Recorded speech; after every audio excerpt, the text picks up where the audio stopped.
Bersyukurlah kepada Tuhan Yesus Kristus yang menganugerahkan berbagai kesempatan dan kehidupan pada kita pada hari ini, Selasa 30 Juni 2026. Para pendengar Renungan Oasis Fajar, mari kita berdoa.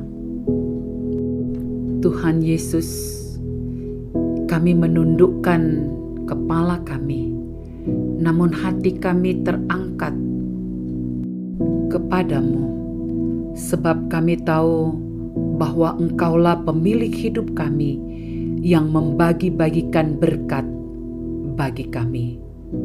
Saat kami mendahulukan Engkau, maka itu menjadi bagian kami. Demi nama Yesus Kristus kami berdoa. Amin. Saudara-saudara yang dikasihi Tuhan, firman-Nya bagi kita terambil di dalam kitab Hagai 2 ayat 9 hingga ayat 15. Kepunyaankulah perak dan kepunyaankulah emas. Demikianlah firman Tuhan semesta alam.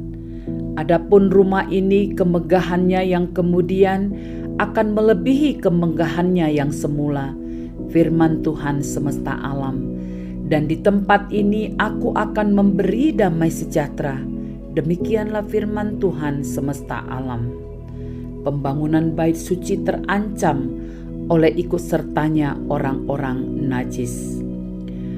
Pada tanggal 24 bulan yang ke-9 pada tahun yang kedua zaman Darius, datanglah firman Tuhan kepada Nabi Hagai, bunyinya, beginilah firman Tuhan semesta alam itu, tanyakanlah pengajaran kepada para imam.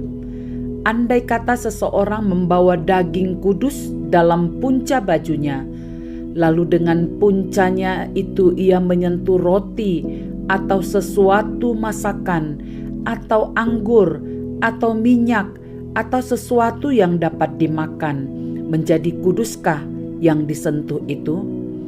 Lalu para imam itu menjawab katanya, tidak. Berkatalah pula Hagai, jika seseorang yang najis oleh mayat menyentuh semuanya ini, menjadi najiskah yang disentuh itu?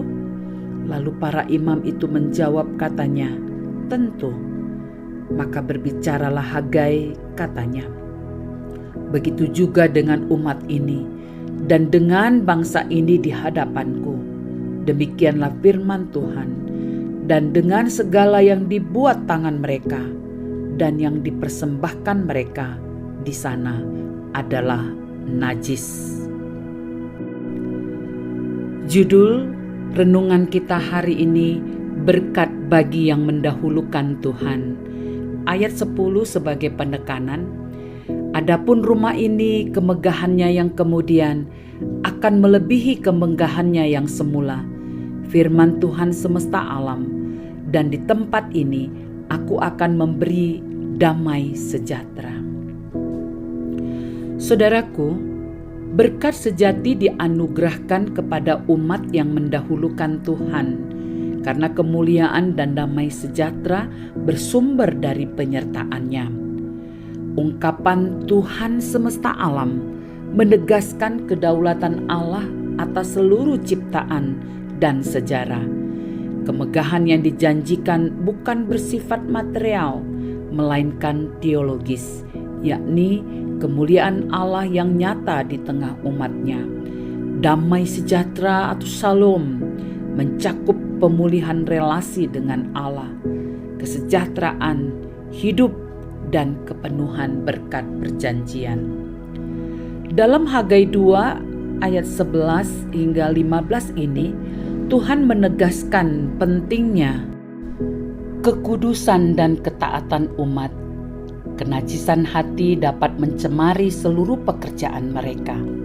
Karena itu, mendahulukan Tuhan bukan sekadar membangun fisik bait Allah, tetapi hidup dalam kesetiaan, pertobatan, dan integritas. Ketika umat menata kembali prioritas mereka dan menghormati Tuhan, Ia berkenan menyatakan berkat-Nya secara nyata. Pesan ini juga menunjuk ke janji mesianik, di mana kemegahan bait yang baru melampaui bangunan fisik semata. Kemuliaan itu digenapi dalam diri Yesus Kristus, bait Allah yang sejati. Melalui Dia, kemuliaan dan damai sejahtera Allah dinyatakan secara sempurna bagi setiap yang percaya kepadanya. Pada masa kini, orang percaya sering tergoda menilai keberhasilan berdasarkan kemegahan lahiriah dan pencapaian materi. Firman Tuhan mengingatkan bahwa kemuliaan sejati terletak pada kehadiran Allah. Gereja dan setiap pribadi dipanggil menempatkan Tuhan sebagai yang utama melalui ibadah yang tulus, ketaatan kepada firman, dan kehidupan yang kudus. Dalam Yesus Kristus, damai sejahtera Allah digenapi dan dianugerahkan kepada setiap orang yang percaya dengan setia. Ketika Tuhan menjadi prioritas utama, hidup kita dipenuhi shalom yang melampaui keadaan lahiriah. Penegasan: umat yang menempatkan Tuhan sebagai yang terutama akan mengalami kemuliaan dan damai sejahtera yang hanya dianugerahkan oleh-Nya. Saudara-saudaraku, mari kita berdoa. Ya Tuhan semesta alam, kami rindu menempatkan Engkau sebagai yang terutama dalam hidup kami. Sucikanlah hati kami untuk hidup dalam ketaatan kepadamu.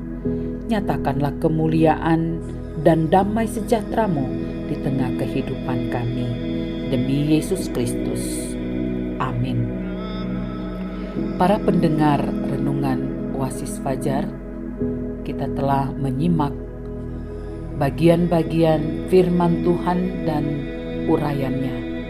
Biarlah kita selalu mendahulukan Tuhan di dalam kehidupan kita. Tuhan memberkati. Amin.